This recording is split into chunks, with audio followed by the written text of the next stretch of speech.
What is going on, YouTube and Diablo fans? My name's Andreas, and as always, welcome back to Mana and Motherboards. What we're going to be doing today is having a look at the FIRE Apocolypse Warlock Endgame build, and that is in the new patch 3.2 PTR, and this is a build that has, in my opinion, risen through the ranks with all the recent changes that has happened to the Warlock in the recent patch 3.2.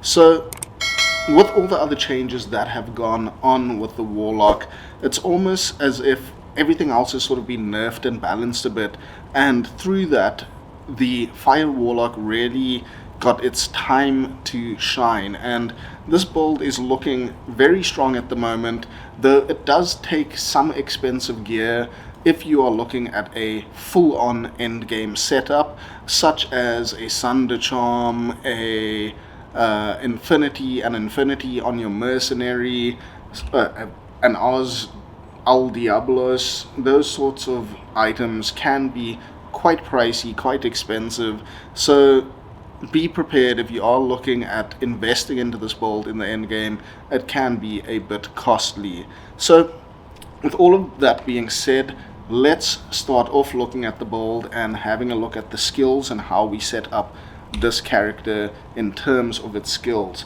So the first thing that we do here is max out Ring of Fire, Flame Wave, and Apocolypse. These are our three fire skills within the Chaos skill tree, and they are just a sort of 60-point investment, or 63 points if you include the sigils that you need to get through to get to Apocolypse, and that sets you up as your core for this build, and from there you can sort of diversify and indulge in other areas to dump your points and, you know, sort of specialize in certain other aspects and areas of the game. So once we've maxed out our Apocolypse and our fire skills, our two main skills are going to be Apocolypse and Flame Wave. We can then skip the Eldritch tree because we aren't going to be putting any points into the skill tree, and move straight on to the Demon skill tree. So there are various sort of variations of this build, and this build is quite diverse, so you can spec it in a lot of different ways. So just sort of the simple spec that I have gone for is 1 point into every skill in the demon tree, and then we're going to be using our bind demon. We're going to be consuming our Tainted to get that extra fire damage, and we are then going to just be dumping the rest of our points into consume to get as much max life for ourselves, for our survivability, as well as walk run speed for us. And this also then increases the duration for this buff, which is quite useful. And then any remaining skill points that we have, we will throw those into Blood Oath, just in order to share as much damage with our bound demon as possible, again making our survivability as good as possible. And just to note, you do need 5 base hard points into Demonic Mastery in order to have a bound demon and consume your Tainted. So at 5 base points, hard points, you will be able to have a max of 2 demons, and then at 10 points I believe you can have 3 demons.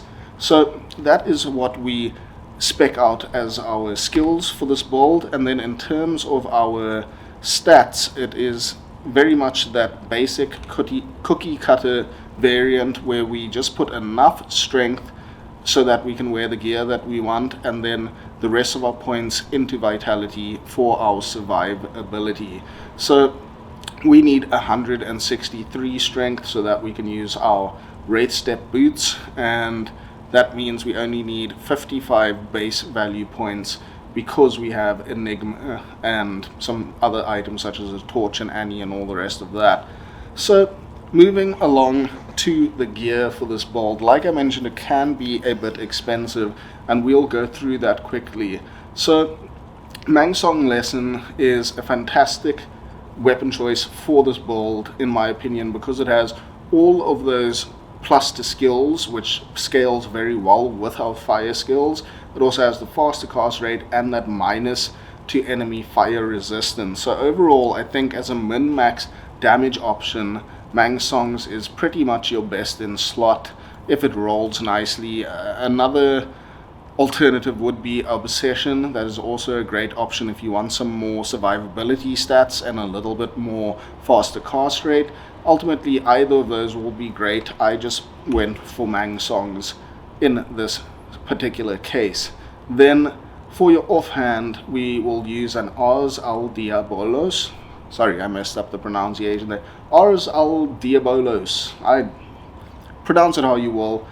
That is the book that we will be using, and we will socket that with an Rune. It gives 5 to Apocolypse as well as 2 to Chaos skills, and that is just a whole bunch of skills as well as percent fire damage of 25%, which is huge, and it's just overall the best in slot item for this build. And also the 10 to mana after each kill can be quite a useful stat, just to maintain our resources and manage them as best as possible.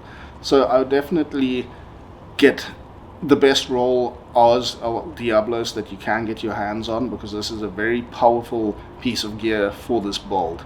Then for our helm, I think Flickering Flame is pretty much your best option here. You could also go for a 220 tiara or circlet with 2 facets in it. We are going to be using that Defender's Fire, I think it's called, jewel for our Mang Song's lesson. Not the Protector's Stone. Where is it? Defender's Fire. So yeah, we're using the Defender's Fire for our Mang Songs, an Rune, and then we are using our Flickering Flame. If we weren't using Flickering Flame, we'd probably use a 220 tiara with 2 fire facets in it. That's also another option for your end game sort of setup. For your amulet, a 220 would be ideal, but it is extremely expensive, so you don't necessarily need to go for 220. But anything with plus skills, you could even do a 3 to chaos skill, or 3 to chaos skill, 10 faster cast rate, something like that. Just anything with lots of skills and a bit of faster cast rate is useful for your amulet. Moving on, Enigma. This is just best in slot for basically every Warlock build. I have yet to find one that Enigma isn't best in slot for. For the Bolt, we want Arachnid's Mesh for the cast rate and the all skills. That is a very useful Bolt for this build. Fire skills from the Mage Fist as well as the FCR. That is going to be our best in slot gloves. Then an Opal Vein with fire skill damage. I just created the stats of an Opal Vein on any old ring in the hero editor. So an Opal Vein ring as well as a Stone of Jordan for that extra mana and the all skills. And then finally a Wraith Step Mirrored Boost with 1 to Chaos skills, again just to get as many skills into our fire skills as possible. Then on the offhand, CTA and a Spirit, nothing out of the ordinary there. For the inventory, we have a Flame Riff Sundered Charm just to sunder all fire immunities to make sure that we can farm with impunity and just farm wherever we like in the game. Then we've got our Chaos Skillers in the inventory here, as many as possible. You could also swap out 1 for Geeds, Torch Annie, and some 5 all-res small charms. So this character is hero edited. I just wanted to be able to sort of give an idea of endgame power of some of these builds during the PTR. Lastly, having a look at our mercenary, we have got a Eth Chains of Honor, a Cure Helm, and an Infinity in a Thresher. So Infinity is going to further enhance your fire damage through minusing resistances from your enemies with that Conviction aura. So it's definitely best in slot for your mercenary. You could always run an Insight and do slightly less damage, but you will then gain in terms of resource management and your mana. It's really up to you. Infinity is very expensive. If you can afford it, it's worth it, but if you can't, an Insight works perfectly fine as well. So let's jump into a bit of gameplay here. I think I'll terrorize Act 4 for us, and I'm just going to start off with some Players 1 gameplay, and then from there we can move up to Players 8. So in terms of buffing, we're just going to use our call to arms and do our battle command and battle orders, then summon our Tainted, and oh, I consumed my bound demon there. That's not an issue though. I'll bind another demon. The demon is basically just a meat tank for us. We're not getting any specific or special bonuses from having a bound demon. It's simply to be a tank for us so that we can output as much damage as possible.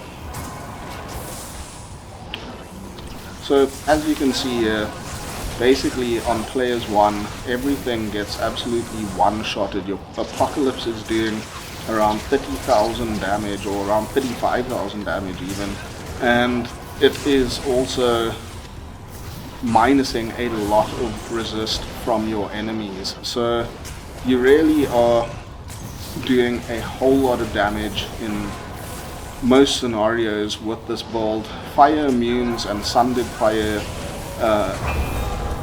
monsters or enemies are a little longer to kill. That's sort of the case for any pure elemental build.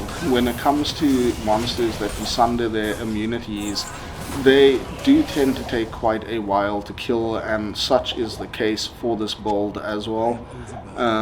It's just sort of par for the course. That's the kind of thing that we see going on. So what we'll do now, I mean, as you can see on players 1, everything just absolutely melts. It's not even a competition.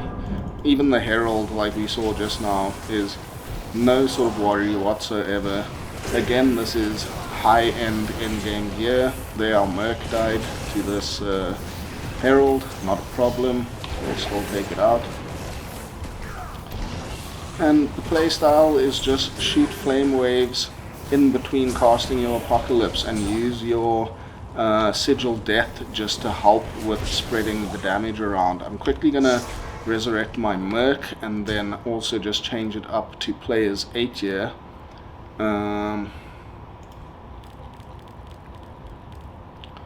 So we were on players 1, we are now on players 8. And it is terrorized. As you saw, we terrorized Act 4. What do you need? And there is something I want to just try out after a little bit more gameplay. I'll show you that in a second. We can also just bind a demon to help us out a little bit. First just going to consume that demon. So let's find ourselves just any old demon to bind so that we have a bit of a tank.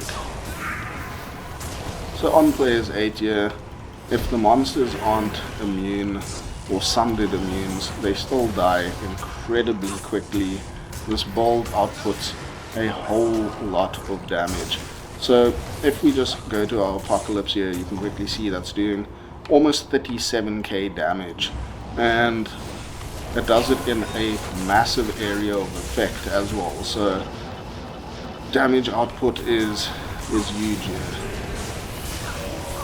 So as you can see, this is players 8, and even with monsters that have their immunity sunders, they still die very quickly. The monsters that don't have fire immunity die even faster, and to be honest, this amount of damage and doing this amount of damage in players 8 is very much on the high end and high sort of scale of the S tier builds in the game, in my opinion.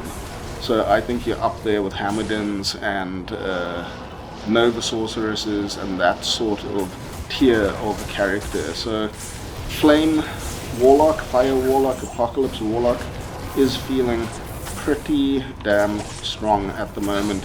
I feel like this build excels at AoE. It just has such a great area of effect to work with, and it really feels strong in the AoE sense of things.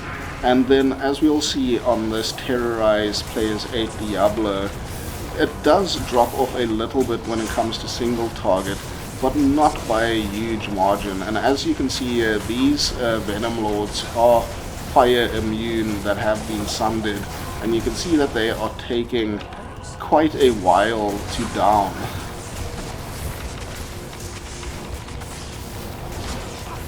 just trying to... Oh, I also said these monsters, but it is actually a Herald pack on Players 8, and that is why they are taking extra long to down, because they are fire immune and a Herald pack. So this is just taking a little bit of extra work to bring these down. But if, for instance, these weren't immune to fire and sundered, they would be going down a lot quicker. Just going to consume some corpses, or engorge some corpses if I can, to heal my bound demon. Need some mana potions here. So I hope that this sort of guide is giving you a bit of an idea of what an endgame setup would be like with this fire build. I think it is an incredibly strong build. I think it's a whole lot of fun to play. It's visually very, very appealing, and I'm enjoying playing it quite a bit. Where is this Diablo? Did we forget a seal? I think we did. Nope, not there. Oh, we didn't kill the Grand Vizier. Now we can take out Diablo.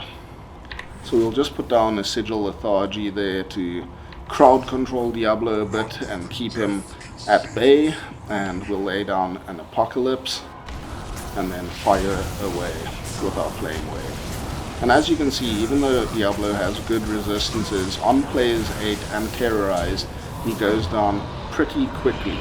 So one thing that I quickly want to test out with you guys whilst I have your attention here is, I was sort of theory crafting and playing around with the idea of a bit of a hybrid between the Fire Apocalypse build and the new Tainted build that in the PTR is proving to be an exceptionally strong character. And if you guys saw my previous video from yesterday, you will see that the Tainted version of the Summoner Warlock is incredibly powerful. So I wanted to see if we could sort of hybridize and combine these two builds and see what sort of outcome we can get from it. So we've maxed out our Chaos Fire skills. Now moving to the Demon Tree, we're going to be maxing out our Tainted and then its synergy as many points as possible, which is Blood Boil, and then we are going to put a few points into Demonic Mastery to get as many Tainted as we possibly can. So let's just see what we can work with at level 88 here.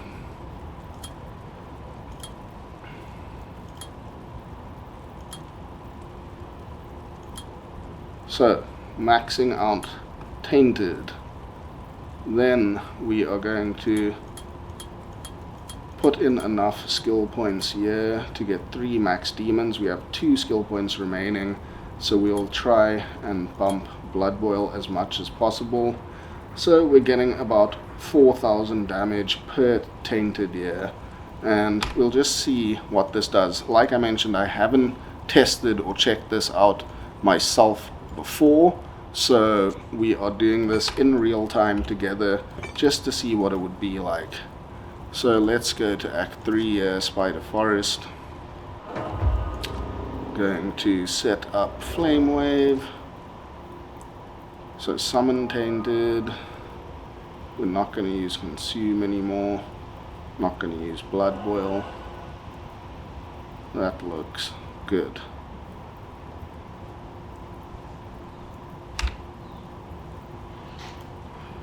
So let's summon 3 Tainted.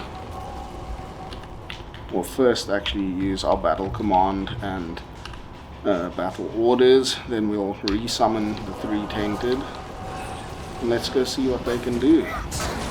So as you can see on Players 8 Terrorize, the Tainteds themselves can take out monsters on their own. So what I was thinking is that this would sort of be supplementary damage, fire damage, to our already maxed out Apocolypse. And you are able to sort of stay in the background and cast from afar, so we don't really need to put any skill points into survivability or sustaining sort of skills. We can just stay in the background, cruise around, and let our Tainted do some damage. We can cast Flame Wave and Apocolypse, and this could be potentially a nice sort of distance hardcore kind of build where you let your summons do a lot of the heavy lifting and you stay in the background just casting your fire skills. It's just an idea. I think there is some merit in potentially figuring out a hybrid build between Tainted and Fire. I'm not quite sure how that exactly would work, but it is just an idea that I've been having recently. So I think that's going to do it for us and wrap up this video on the FIRE Warlock. I think it's an incredibly strong build. It's doing very well in the PTR, and I think that in the coming season this is going to do well because of its ability to be a very strong character during the playthrough from level 1 all the way to Hull, as well as scaling well into the end game sort of difficulty and content, depending on the gear you have and how much you invest into it. So with all that being said, I've also started a new membership program on the YouTube channel, so if you'd like to support the channel further, you can become a member, and this will give you access to early access videos, early access content, sort of members only gameplay, members only chats and videos and all of that sort of good stuff. So if that's a consideration of yours, please then become a member of the channel. Failing that, if you do like this content and you enjoyed watching this video, please consider subscribing. Any views, likes, shares, all of that good stuff is always very much appreciated, and we will see you again soon for some more Mana and Motherboards. Cheers!